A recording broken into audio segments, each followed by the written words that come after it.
एक बार गौतम बुद्ध एक शहर में प्रवास कर रहे थे। उनके साथ कुछ शिष्य भी थे। एक दिन उनके शिष्य शहर में घूमने के लिए निकले।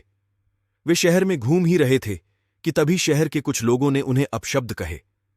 उनके बुरे शब्दों को सुनकर शिष्यों को बहुत बुरा लगा और वे वापस लौट गए। बुद्ध ने देखा कि शहर से लौट कर आए उनके सभी शिष्य बहुत क्रोध में दिखाई दे रहे हैं।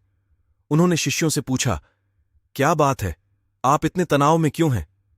तभी एक शिष्य क्रोध में बोला, हमें यहां से तुरंत चलना चाहिए। जब हम बाहर शहर में घूमने गए थे तो यहां के लोगों ने बिना वजह हमें बहुत बुरा भला कहा। जिस जगह हमारा सम्मान नहीं हो वहां हमें नहीं रहना चाहिए। बुद्ध ने कहा, क्या किसी और जगह तुम अच्छे व्यवहार की अपेक्षा रखते हो? दूसरे शिष्य ने कहा, इस शहर से तो अच्छे लोग ही होंगे। तब गौतम बुद्ध बोले, किसी जगह को सिर्फ इसलिए छोड़ देना ठीक नहीं कि वहां के लोग बुरा व्यवहार करते हैं। हमें तो कुछ ऐसा करना चाहिए कि जिस स्थान पर भी जाएं उस स्थान को तब तक नहीं छोड़ें जब तक अपनी अच्छाइयों से वहां के लोगों को सुधार न दें। हम जिस भी स्थान पर जाएं वहां के लोगों का कुछ न कुछ भला करके ही वापस लौटें।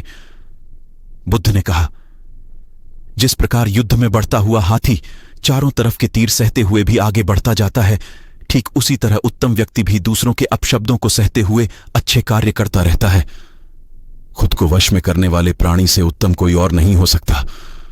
बुद्ध की बात शिष्यों को अच्छी तरह से समझ में आ गई और उन्होंने वहां से जाने का इरादा त्याग दिया।